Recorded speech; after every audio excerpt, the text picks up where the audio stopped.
नमो विष्णुपदाय कृष्णपृष्ठाय भूतले श्रीमते भक्तिस्वरूप दामोदर स्वामिनिति नामिने।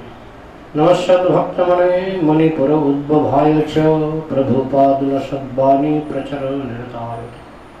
नमो विष्णुपदाय कृष्णपृष्ठाय भूतले श्रीमते जयपताका स्वामिनिति नामिने। नमाचार्यपादाय निताय कृपा प्रदायिने गौरकथा धामदाय नगरग्रामतारिणे। नमो विष्णुपदाय कृष्णपृष्ठाय भूतले श्रीमते भक्तिवेदांत स्वामिनिति नामिने। नमस्ते सारस्वती देवी गौरवाणी प्रचारिणे निर्विशेष शून्यवादी पाश्चात्य दशतारिणे। आज আমরা भगवद्गीतार नवम अध्यायेर 29 নম্বর শ্লোক থেকে শ্রবণ করব। সবাই বলুন, সমহং সর্বভূতেষু ন মে দেশস্তি ন প্রিয়ঃ যে ভজন্তি তুমাং ভক্তা ময়ি তেষু চাপ্যহম।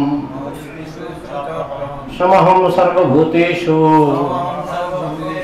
ন মে দেশস্তি ন প্রিয়ঃ जे भजन्ति तुमं भक्ता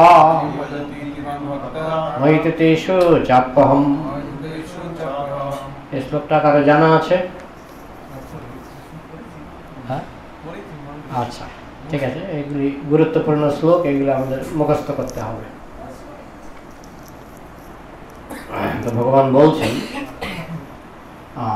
আমি সকলের প্রতি সমভাবাপন্ন, কেউ আমার বিদ্বেষ ভাবাপন্ন নয় এবং প্রিয়ও নয়। আমি সকলের প্রতি সমভাবাপন্ন, কেউ আমার বিদ্বেষ ভাবাপন্ন নয় এবং প্রিয়ও নয়। কিন্তু যারা ভক্তিপূর্বক আমাকে ভজনা করেন তারা আমাতে অবস্থান করেন এবং আমিও তাদের মধ্যে বাস করি। এখানে ভগবানের একটি বিশেষ গুণ যে ভগবান সকলের প্রতি সমভাবাপন্ন। যেমন যখন বৃষ্টি হয়, যেখানে বৃষ্টির দরকার সেখানে তো বৃষ্টি হয়, আবার যেখানে বৃষ্টির দরকার নাই, আচ্ছা সমুদ্রে বৃষ্টির দরকার আছে, সমুদ্রে নাই, কিন্তু সমুদ্রে কিন্তু বৃষ্টি হয়।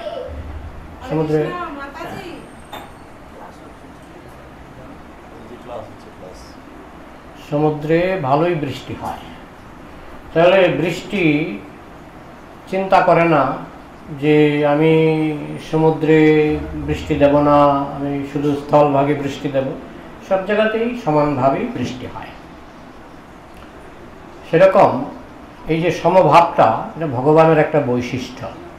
ভগবান সকলের প্রতি সমভাবাপন্ন। ঠিক যেমন স্নেহশীল পিতা যে ছেলে খুব যোগ্য তার প্রতিও যেমন তার স্নেহ আছে, কোনো ছেলে হয়তো অন্ধ বা পঙ্গু তার প্রতিও তার স্নেহ থাকে, তাই না? তো স্নেহশীল পিতা সকলের প্রতি সমভাবাপন্ন, তার সমস্ত সন্তানের প্রতি সমভাবাপন্ন। তো ভগবান শ্রীকৃষ্ণ বলেছেন, সর্বজনেষু কন্তেয় মূর্তয় সম্ভবন্তি যা তসং ব্রহ্ম মহজ্যোনির অহং বীজ প্রদ পিতা। আমি হচ্ছি সমস্ত জীবের বীজ প্রদানকারী পিতা। তাই ভগবান স্বাভাবিকভাবেই সকলের প্রতি সমভাবাপন্ন। ঠিক যেমন শিক্ষক, আমরা দেখি স্কুলে ছাত্রছাত্রীরা পরীক্ষা দেয়, কেউ 100-তে 100 পায়, কেউ 100-তে 80 পায়, কেউ 100-তে 30 পায়। তা আমরা কখনো বলি না যে মাস্টারমশাই তিনি পক্ষপাতিত্ব করেছেন। আমরা বলি কি যে মাস্টারমশাই পক্ষপাতিত্ব করেছেন? পক্ষপাতিত্ব করেননি। মাস্টারমশাই চোখে সব ছাত্রছাত্রী সমান, তবে যে ভালো লিখবে সে তো ভালো নম্বর পাবেই, তাই না? ঠিক তেমনি অনেক সময় আমরা দেখি বিচারপতি কাউকে ফাঁসি দিচ্ছেন, কারো জন্য আবার পুরস্কার ঘোষণা করে দিচ্ছেন যে ওনাকে 5 লাখ টাকা পুরস্কার দিতে হবে। অনেক সময় এরকম পুরস্কার ঘোষণার ব্যবস্থাও থাকে। তো বিচারপতির নির্দেশে কেউ হয়তো 5 লাখ টাকা পুরস্কার পেল বা ক্ষতিপূরণ পুরস্কার যাই পেল, আবার কারো হয়তো ফাঁসির আদেশ হয়ে গেল। এখন বিচারপতি কি পক্ষপাতী? যে কাউকে যাকে ভালোবাসেন তাকে 5 লাখ টাকা পুরস্কার দিয়ে দিলেন, আর যাকে ঘৃণা করেন তাকে ফাঁসি দিয়ে দিলেন। বিচারপতি সবার প্রতি সমভাবাপন্ন। যে অপরাধ করবে, ফাঁসির অপরাধ করবে তাকে ফাঁসি দেবে, যে পুরস্কারের কাজ করবে তাকে পুরস্কার দেবে। তো ঠিক সেই রকম ভগবান সবার প্রতি সমভাবাপন্ন, তার কোনো পার্সিয়ালিটি নাই। পার্সিয়ালিটি যে আমার নিজের লোক একে বেশি দেবো, পর তাকে কম দেব, এরকম ভগবান সবাইকে সমানভাবে দেন। এবং সবার প্রতি তার সমদৃষ্টি, পক্ষপাতিত্ব নেই, পক্ষপাতিত্ব নেই। তো এখন প্রশ্ন জাগে, পক্ষপাতিত্ব যদি না থাকে, আমরা দেখি কেউ খুব সুখে আছে, কেউ খুব কষ্টে আছে, অনেক সময় লোকে বলে এটা ভগবানের পক্ষপাতিত্ব। এটা ভগবানের পক্ষপাতিত্ব নয়। আমরা যার যার কর্ম অনুসারে যে সুখের কাজ করেছে সে সুখে থাকবে, যে পাপ করেছে সে দুঃখে থাকবে। এখানে যেমন কৃষ্ণ বলছেন, কিন্তু যারা ভক্তিপূর্বক আমার ভজনা করেন তারা আমাতে অবস্থান করেন, আমিও তাদের মধ্যে বাস করি। অর্থাৎ যারা ভগবানের ভক্ত, ভগবান তাদের বিশেষ কৃপা করে থাকেন। স্বাভাবিকভাবেই প্রশ্ন ওঠে, তাহলে কি ভক্তদের প্রতি ভগবান পক্ষপাতিত্ব করেন কিনা? উত্তর হচ্ছে, এক ধরনের পক্ষপাতিত্ব আছে, এটাকে বলা হয় নিরপেক্ষ পক্ষপাতিত্ব। নিরপেক্ষ পক্ষপাতিত্ব, কথাটা শুনতে একটু কেমন লাগছে? নিরপেক্ষ পক্ষপাতিত্ব। নিরপেক্ষ পক্ষপাতিত্ব মানে কি? এর যোগ্যতা আছে, একে আমি পুরস্কার দিলাম, কিন্তু আমি পক্ষপাতী নই, পক্ষপাতী নই। এর যোগ্যতা আছে, সে পুরস্কার পেল। যোগ্যতা নেই, পাপ করেছে, অন্যায় করেছে, শাস্তি পেল।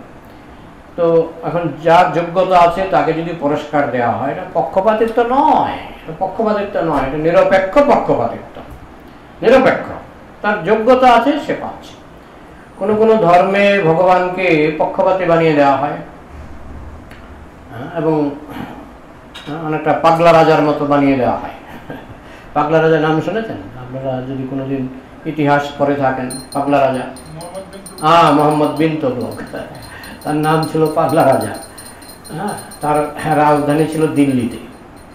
তো ওই দিল্লি থেকে তার দক্ষিণ ভারত শাসন করা একটু কঠিন ছিল, কারণ দক্ষিণ ভারত তো দিল্লি থেকে দূরে।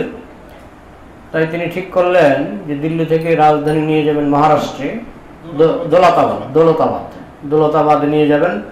সবাইকে আদেশ করলেন যে রাতারাতি রাজধানী দিল্লি থেকে দৌলতাবাদ নিয়ে চলো। তখন এত দূর দিল্লি থেকে দৌলতাবাদ, তখনকার দিনে তো রেলগাড়ি বা এরোপ্লেন এসব ছিল না। তো অনেক কষ্টে হেঁটে হেঁটে, কেউ বা ঘোড়ায় চড়ে, তারা সবাই দিল্লি থেকে রওনা হলো, দল বল নিয়ে তারা দৌলতাবাদ গেল। কিন্তু যাওয়ার পথে অনেকে মারাও গেল, যাওয়ার পথে অনেকে মারা গেল। তারপরে দৌলতাবাদ রাজধানী স্থাপন করার কিছুদিন পরে ওনার মনে হলো যে আমি যে দিল্লি ছেড়ে আসলাম, ও দিল্লিতে তাহলে এখন আক্রমণ হবে, দিল্লিতে শত্রুরা আক্রমণ করবে। আবার বললেন, এই তোমরা দৌলতাবাদ থেকে রাজধানী দিল্লিতে নিয়ে চলো। তো কেউ এটা পছন্দ করতেন না। উনি যে হুটোপাটা করে একটা সিদ্ধান্ত নিতেন, কত লোক মারা গেল রাস্তায় এই দিল্লি থেকে দৌলতাবাদ যেতে, আবার দৌলতাবাদ থেকে দিল্লি যেতে অনেক লোক মারা গেল। তো এই যে হুটোপাটা করে সিদ্ধান্ত, এটা বলে পাগলামি। তাই ওনার নাম হয়েছিল পাগলা রাজা। আজও যেহেতু ওনার নাম ছিল মোহাম্মদ বিন তুগলক, আজও বলে তুগলকি শাসন। তুগলকি শাসন মানে পাগলামি, পাগলামি। তো অনেকে ভগবানকে এরকম পাগল বানিয়ে দেয়, কোনো কোনো ধর্মে ভগবানকে পাগল বানিয়ে দেয়। যেমন একটা ছোট্ট শিশুকে সাপে কামড় দিল, একটা ছোট্ট শিশুকে সাপে কামড় দিল। তো আমাদের সনাতন ধর্মে আমরা বলি যে এই ছোট্ট শিশুটা পূর্বজন্মে কোনো পাপ করেছিল, সেই পাপের ফলে এই জন্মে তাকে সাপের কামড় খেতে হলো। আবার কোনো কোনো ধর্মে বলে না না না, সে কোনো পাপ টাপ করেনি, সে নিষ্পাপ। তা আমি প্রশ্ন করলাম, এটা কোনো ধর্মের লোক, এটা অন্য ধর্মের লোক, বলছে শিশুটা নিষ্পাপ। তা নিষ্পাপ শিশুকে সাপে কামড় দিল কেন? আমার প্রশ্ন। তো উনি উত্তর দিলেন, এই ভগবান মানে বাবা মাকে পরীক্ষা করছে। পরীক্ষা করছে বাবা মাকে, আর শাস্তি দিল কাকে? ছেলেকে। তো উদুর পিন্ডি বুদুর ঘরে, মোহাম্মদ বিন তুগলকের মতো পাগলা রাজা। পরীক্ষা হবে বলছে পিতামাতার পরীক্ষা। আর পিতামাতার পরীক্ষা হলে পিতামাতাকে শাস্তি দাও। তুমি নিষ্পাপ শিশুটাকে কেন শাস্তি দিচ্ছ? না, এটা ভগবানের ইচ্ছা, এটা ভগবানের ইচ্ছা। তো ভগবান কেন নিষ্পাপ শিশুকে শাস্তি দেবে? হ্যাঁ, না, এটা পিতামাতার পরীক্ষা। আর পিতামাতার পরীক্ষা হলে পিতামাতাকে শাস্তি দাও। শিশু কেন শাস্তি পাবে? শিশু কেন সাপের কামড়ে মারা যাবে? শিশু কেন প্লেন অ্যাক্সিডেন্টে মারা যাবে? পিতামাতার পরীক্ষা। এগুলো হচ্ছে তুগলকি, পাগলা রাজার মতো কথাবার্তা। পাগলা রাজা, এরকম বহু ব্যাপারেই তারা বলে যে কেউ যদি যমলোকে একবার যায়, যমলোকে, আচ্ছা আমাদের সনাতন শাস্ত্রে কি বলে? যমলোকে গেলে পরে আমাদের শাস্তি শেষ হলে আবার আমাদেরকে ফিরে আসতে হয়। ওরা বলে না, না, যমলোকে গেলে আর ফিরতে পারবে না। বলে 2 কোটি বছর পরে না, 2 কোটি বছর পরেও নয়, 4 কোটি বছর পরে, 4 কোটি বছর পরেও নয়, অনন্ত কোটি বছর পরে, অনন্ত কোটি বছর পরেও নয়, কোনোদিনও ছুটি হবে না। তুমি যদি যমলোকে ঢোকো তাহলে কোনোদিনও তোমার ছুটি হবে না। এটা ওই পাগলা রাজার মতো। কেন ছুটি হবে না? তুমি অনন্ত কোটি বছর তুমি একটা জীবকে কষ্ট দেবে, সে হয়তো পাপ করেছে, মানলাম পাপ করেছে, কিন্তু তার তো ছুটি দরকার, না হলে সে নিজেকে সংশোধন করবে কি করে? না, সংশোধন করার দরকার নেই, তুমি ওই যমলোকে পচে মরো। হ্যাঁ, তো এগুলো হচ্ছে ভগবানকে পাগলা রাজা বানিয়ে দেওয়া। হ্যাঁ, ভগবান খামখেয়ালি মতো কাউকে অনন্ত কোটি বছর নরকে কষ্ট দেবে, কাউকে বিনা দোষে নিষ্পাপ শিশুকে সাপে কামড় দেবে, নিষ্পাপ শিশুর প্লেন অ্যাক্সিডেন্টে মারা যাবে। এইভাবে ভগবানকে পাগলা রাজা বানিয়ে দেওয়া হচ্ছে, পক্ষপাতী। ভগবান হচ্ছেন পক্ষপাতী। তিনি যা খুশি তাই করবেন, তার কোনো যুক্তি নাই। ভগবানের ইচ্ছা হলো কাউকে সহজেই তিনি কাউকে স্বর্গে নিয়ে যাবেন। বলে যে শিশুটা যদি সাপের কামড়ে মারা যায় সে স্বর্গে চলে যাবে। তাহলে তো সবাইকেই সাপের কামড় দিয়ে দিয়ে স্বর্গে নিতে পারে। কাউকে আবার অনন্ত কোটি বছর নরক ভোগ করাবেন কেন? তার নরক থেকে ছুটি হবে না। এইগুলো হচ্ছে ভগবানকে পাগল, পক্ষপাতী। যে ভগবান পক্ষপাতী, ভগবান পাগল, ভগবান খামখেয়ালি মতো চলেন। কিন্তু আমাদের গীতায় তার উত্তর দেওয়া হচ্ছে যে ভগবান হচ্ছেন সবার প্রতি সমভাবাপন্ন, কেউ তার প্রিয় নয়, শত্রুও নয়। যে ভালো কাজ করবে তিনি পুরস্কার দেবেন, যে খারাপ কাজ করবে তিনি শাস্তি দেবেন। তো আমাদের সনাতন ধর্মীগুলোর উত্তর আছে। একটা শিশুকে কেন সাপে কামড় দেবে? না, তার পূর্বজন্মে কোনো না কোনো জন্মে সে মানুষ ছিল, চক্রাকারে ঘোরে। সে মানুষ, আবার পশু, আবার মানুষ, আবার পশু, আবার মানুষ, আবার পশু, চক্রাকারে ঘুরে। কিন্তু যখন আমরা মনুষ্য জন্ম পাই তখন আমাদের কর্ম স্বাধীনতা, পাপ পুণ্যের স্বাধীনতা। তখন যদি আমি কিছুটা অন্যায় করি, পরের জন্মে ওই শিশুকালে আমাকে সাপে কাটতে পারে। তো এটা হচ্ছে আমাদের সনাতন শাস্ত্রের উত্তর। একটা যুক্তি আছে যে কর্মফল, জলস্থলে সর্বত্রই কর্মফল। কিন্তু ওরা কর্মফল মানে না। ওরা বলে নিষ্পাপ শিশু সাপের কামড়ে মারা গেল, আবার মারা গিয়ে নাকি আবার তাকে আবার পাগলা রাজা আবার তাকে স্বর্গে পাঠিয়ে দেয়। তো সবাইকে সেভাবে স্বর্গে পাঠাচ্ছ না কেন? কেউ স্বর্গে চলে যাচ্ছে, কেউ নরকে চলে যাচ্ছে এবং বলছে নরক থেকেও ছুটি নাই, স্বর্গ থেকেও ছুটি নাই। আমাদের কিন্তু স্বর্গ থেকেও ছুটি আছে। আমাদের স্বর্গ থেকেও ছুটি আছে, তাই না? স্বর্গেও পুণ্য ফুরিয়ে গেলে স্বর্গ থেকে ছুটি, আবার নরকে পাপ ফুরিয়ে গেলে নরক থেকে ছুটি। হ্যাঁ, ভগবানের ধামে যদি কেউ যেতে পারে, গোলক ধামে, তাহলে সেখানে নিত্যকাল সে থাকতে পারে। তো এই হচ্ছে আমাদের সনাতন শাস্ত্রের সুন্দর উত্তর, যে ভগবান সকলের প্রতি সমভাবাপন্ন, তিনি কারোর প্রতি পক্ষপাতিত্ব করেন না। মানুষ নিজ নিজ কর্ম অনুসারে তারা ফল ভোগ করে। আমাদের একজন মন্ত্রী 9 বছর অজ্ঞান হয়েছিলেন, জানেন তো? একজন মন্ত্রী, জানেন না? 9 বছর অজ্ঞান ছিলেন। তিনি কিছুদিন ইন্ডিয়ার হাসপাতালে ছিলেন, তারপরে চলে গেলেন আমেরিকার হাসপাতালে, তারপরে চলে গেলেন জার্মানের হাসপাতালে। 9 বছর অজ্ঞান। তাকে নল দিয়ে খাওয়াতে হতো, নল দিয়ে প্রস্রাব, নল দিয়ে পায়খানা। কোটি কোটি টাকা তার চিকিৎসার পেছনে পয়সা ছিল। কি যেন নামটা, দাসমুন্সী, প্রিয়রঞ্জন দাসমুন্সী, 9 বছর অজ্ঞান হয়েছিলেন, 9 বছর চিকিৎসা। এখন আপনি যদি প্রশ্ন করেন যে ভগবান তাকে 9 বছর কেন কষ্ট দিলেন, কোনো কোনো ধর্মে বলে এটা ভগবান পরীক্ষা নিলেন। 9 বছর তাকে অজ্ঞান রেখে তাকে এত কষ্ট, তাকে সূচ দিয়ে সবসময় তাকে সূচ ফোটানো হতো, ইঞ্জেকশন, স্যালাইন দিয়ে দিয়ে তাকে 9 বছর কষ্ট দেওয়া হলো। আরেকজনকে অল্প কষ্টে বা বিনা কষ্টে, বলে নিষ্পাপ শিশু যদি প্লেন অ্যাক্সিডেন্টে মারা যায় সে স্বর্গে চলে যায়, ওরা এরকম বলে, কিন্তু আমরা এরকম বলি না। আমাদের সবকিছু নির্ভর করছে কর্মের উপর, কর্মভিত্তিক, কর্মবাদ, কর্মফল। আমরা যেরকম কর্ম করবো তো সেরকম ফল পাবো। না, সব পরীক্ষা। 9 বছরের হাসপাতালে পচে মরল, এটাও পরীক্ষা। একটা নিষ্পাপ শিশু সাপের কামড়ে মরল, এটাও পরীক্ষা। না কার পরীক্ষা? না বাবা মার পরীক্ষা। তো কষ্ট পাবে শিশু আর পরীক্ষা হবে বাবা মার। যাই হোক, এগুলি যুক্তিযুক্ত কথা নয়। এগুলি ওই মোহাম্মদ বিন তুগলকের মতো, মানে তুগলকি, পাগলা রাজার মতো ভগবানকে পাগলা রাজা বানিয়ে দেওয়া হচ্ছে।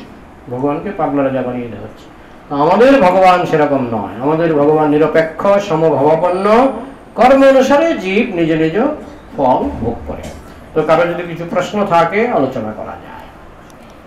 ব্যাপারটা বোঝা গেল? পয়েন্টটা যেটা নিয়ে আলোচনা হলো বোঝা গেল পয়েন্ট? তো কারো যদি কিছু প্রশ্ন থাকে আলোচনা করা যায়।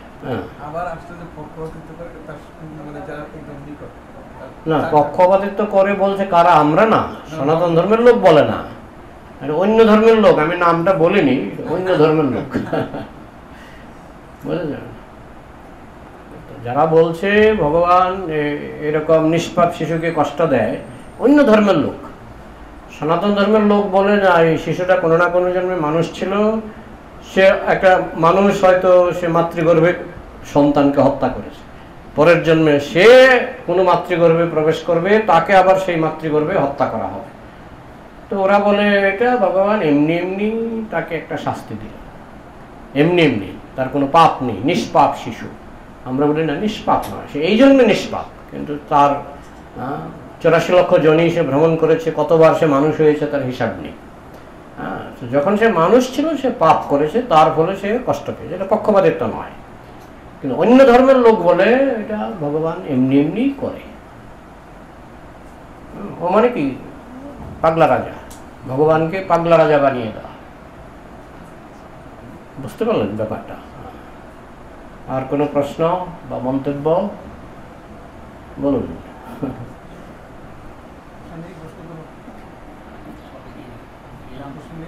পয়েন্টটা সোজা পয়েন্ট, যে ভগবান নিরপেক্ষ, তিনি সমদর্শী, কারো প্রতি তিনি এমন নয় যে যেমন স্বজন পোষণটা উনি করেন না। তবু বলতে পারেন ভক্তকে তো বেশি কৃপা করে, আর ভক্তের যোগ্যতা অনুসারে ভক্ত পায়, এটা স্বজন পোষণ নয়। এখন মন্ত্রীর ছেলে যদি সত্যি সত্যি ভালো রেজাল্ট করে, সে তো ভালো চাকরি পাবে, এটা কিন্তু মন্ত্রীর পক্ষপাতিত্ব নয়। মন্ত্রীর ছেলে ভালো পরীক্ষা দিয়েছে, ভালো রেজাল্ট করেছে, ভালো চাকরি, পক্ষপাতিত্ব কোন না। মন্ত্রীর ছেলে ভালো রেজাল্ট করেনি, পরীক্ষায় ফেল করেছে, রেজাল্ট খারাপ হয়েছে, তারপরে সে চাকরি পেয়ে যাচ্ছে, ভালো ভালো চাকরি, এটা হচ্ছে পক্ষপাতিত্ব। ভগবান সেই জিনিসটা করেন না। ভগবান কর্ম অনুসারে, যোগ্যতা অনুসারে সবাইকে সমানভাবে দর্শন করেন, সমানভাবে ফল দেন। তোমার যেটুকু পাও না তুমি সেটুকু পাবে, এটা হচ্ছে ভগবানের সমদর্শিতা। ঠিক আছে? যেমন বিচারপতি কাউকে ফাঁসি দিচ্ছে, কাউকে পুরস্কার দিচ্ছে, বিচারপতি পক্ষপাতী নন যে যাকে ফাঁসি দিচ্ছে সে আমার জীবনের শত্রু, এরকম নয়। অনেক সময় বিচারপতি ফাঁসির আদেশ ঘোষণা করার আগে 3 দিন কান্না করে, এরকম বিচারপতির কথা শোনা গেছে যে ফাঁসির আদেশ ঘোষণা করার আগে সে 3 দিন নিজের বাড়িতে কান্না করে, এই লোকটাকে, আমার জন্য এই লোকটাকে ফাঁসি দিতে হবে, কিন্তু কিছু করার নাই, লোকটা এমন একটা পাপ করেছে, এমন একটা অন্যায় করেছে, তাকে ফাঁসি দিতেই হবে। তো ঠিক সেরকম যে লোকটা 9 বছর হাসপাতালে কষ্ট পেল, পেছনে কোনো কর্ম নেই, এটা আমরা মানতে পারি না, পেছনে কর্ম আছে। ভগবান নিরপেক্ষ, যাকে খুশি তাকে, নিষ্পাপ শিশুকে সাপে কামড় দেয়, ওটা হয় নাকি কথা? ওনার পিতামাতার পরীক্ষা, আর এই পরীক্ষা দেবে রামশ্যাম যদু মধু, আর আর শাস্তি পাবে মোহনলাল, এটা হয় নাকি? হ্যাঁ, এগুলো অযৌক্তিক কথাবার্তা, এগুলো আমাদের খণ্ডন করতে হবে, খণ্ডন করতে হবে।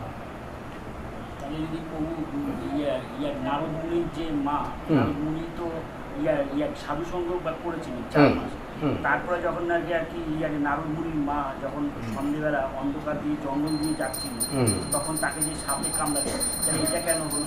এটা নারদমুনির মার পাপ ছিল। নারদমুনির মা কোনো না কোনো জন্মে কোনো পাপ করেছিল, বোঝা গেল? তার সঙ্গে নারদমুনির সম্পর্ক, নারদমুনির কর্ম নারদমুনির কাছে, তার মায়ের কর্ম তার মার কাছে। তার মা কোনো না কোনো জন্মে এমন একটা কাজ করেছিল যার জন্য তার সাপের কামড় লেখা ছিল। সেটা নিয়ে আমি আর কি মানে করে ভাবছি যে নারদমুনি তখন বছর মাত্র 5 বছর, ওই বয়সে মাকে হারালো। এখন এটা তো নারদমুনির কর্ম না, এটা কার কর্ম? মার কর্ম। ভগবান পক্ষপাতী নন, ঠিক আছে? আর কোনো প্রশ্ন? আমরা গোলক ধামে গেলে ফিরে আসতে হবে। আমার বলা হয় যে আমরা গোলক ধামেই ছিলাম, আমাদের স্বতন্ত্র যেন আমার এরকম দিতে হবে। আমাদের মানব যদি এটাই কি লাস্ট সুযোগ যে আমরা গোলক ধামে গেলে আর আসতে হবে নাকি না? কথাটা বলা হয়েছে ফিরে আসতে হবে না। আমরা ফিরে শব্দটা কখন ব্যবহার করি? আমি যদি বলি বাড়ি ফিরে যাও, তার মানে কি? তার মানে আগে আমি বাড়িতে ছিলাম, বাড়ি থেকে এসছি, আবার ফিরে যাও। তো আমরা গোলকে ছিলাম, গোলক থেকে এসছি, তাই বলা হচ্ছে ফিরে যাও, ব্যাক টু গডেড, ভগবত ধামে ফিরে যাও। ফিরে গেলে আর আসবে না। যেমন একটা বাচ্চা ছেলে আগুনে হাত দিয়েছে, প্রথমে বুঝতে পারেনি আগুনে হাত দিয়েছে, হারিকেনে হাত দিয়েছে। হাত দেওয়ার পরে যদি আপনি হারিকেনটা আবার এগিয়ে দেন, যে আবার হাত দাও, বাচ্চাটা কি বলবে? আর হাত দেবো। কেন? ভয় পেয়ে গেছে, কারণ শিক্ষা হয়ে গেছে। আমরা ভগবত ধাম থেকে আমরা এই জগতে আসি, এসে আমরা শিক্ষা পাই, এরপরে যখন ভগবানের ধামে ফিরে যাই আর না রে বাপ। বোঝা গেল? আমরা বুঝবো কখন যে ভগবত ধামে যাওয়ার একটা সময় আমার হয়েছে, বা এই অ্যাক্টিভিটিস দেখে বুঝতে পারবো? হ্যাঁ, আপনার নিজের আচরণ দেখে আপনি বুঝতে পারবেন। যে মানুষ 4টা নিয়ম পালন করবে, 16 মালা জপ করবে, প্রভুপাদ বলছে গ্যারেন্টি সে ভগবত ধামে যাবে, গ্যারেন্টি। অস্পষ্টতা কিছু নাই। তাহলে গোলক ধামে তো স্বয়ং ব্রজনন্দন কৃষ্ণ আছে, আর বৈকুণ্ঠে তো আমরা দেখেছি যে নারায়ণ আছে। তাহলে বৈকুণ্ঠে গেলেও কি সেই একই পরিণতি, মানে আর আসতে হবে না? বৈকুণ্ঠে গেলেও আর আসতে হবে না। বৈকুণ্ঠ আর গোলক ধামের মধ্যে তফাৎটা কি? রসের তফাৎ। বৈকুণ্ঠের গোলক ধামের রসটা বেশি, গোলক ধামের রসটা বেশি। বৈকুণ্ঠে ঐশ্বর্য প্রধান, গোলক ধামে মাধুর্য প্রধান। তো মাধুর্য রসটাই বেশি আস্বাদনীয়, তাই বৈষ্ণবরা গোলক ধামেই যেতে আগ্রহী, মহাপ্রভুর অনুগামীরা গোলক ধামে যেতে আগ্রহী। আরেকটা হচ্ছে ওই যে এক জায়গায় পড়েছি যে 5 রকম মুক্তি আছে, শালুক্য, শালুক্য, শালুক্য। এই যে মুক্তিগুলো অনেকে বলে যে ভগবানের সঙ্গে বিলীন হয়ে যাবে, এইটার মানে? ও ভক্তরা বিলীন হতে চায় না। বিলীন হয়ে কোনো লাভ আছে? যেমন মাতৃগর্ভ থেকে মার 5 জন সন্তান, 5 জন সন্তান মাতৃগর্ভ থেকে জন্ম নিয়েছে। এখন সন্তানগুলি যদি জ্বালাতন করে, আর মা যদি বলে ঠিক আছে আবার তোমরা মাতৃগর্ভে ঢুকে যাও, মাতৃগর্ভে আবার বিলীন হয়ে যাও, মাতৃগর্ভে বিলীন কেন হবে? আনন্দ আস্বাদনের জন্য মানুষ পিতামাতা সন্তান কেন চায়? আনন্দ আস্বাদনের জন্য। ভগবানও আমাদেরকে সৃষ্টি করেছে আনন্দ আস্বাদনের জন্য। এক অহম বহুশ্যাম, আমি এক আছি কিন্তু নিজেকে বহুরূপে আমি বিস্তার করব। কেন না? আনন্দ আস্বাদনের জন্য। এখন আমরা যদি বিলীন হয়ে যেতে চাই, মাতৃগর্ভ থেকে এসছি আবার মাতৃগর্ভে গিয়ে ঘুমিয়ে পড়ব, তাতে আনন্দ কি করে হবে? আনন্দের জন্য বলে ওটা মায়াবাদী, ওটা মায়াবাদী। বৈষ্ণবরা বিলীন হতে চায় না, বৈষ্ণবরা বিলীন হতে চায় না। তাহলে এবার বৈকুণ্ঠে যারা যায়, মানে শাস্ত্রেই আছে বৈকুণ্ঠে গেলে নাকি মানে যেরকম আর কি নারায়ণের রূপ বা নারায়ণের যারা পার্শ্বদরা আছে চতুর্মুখ, ওইরকম নাকি ওইরকম রূপ পাওয়া যায়। আচ্ছা, আর কারো কিছু প্রশ্ন আছে? তাহলে এখন আরতি হবে। জয় শ্রীমদ্ ভগবদ্গীতা যথাযথ কি, শ্রীমদ্ বৈষ্ণব ভক্তবৃন্দ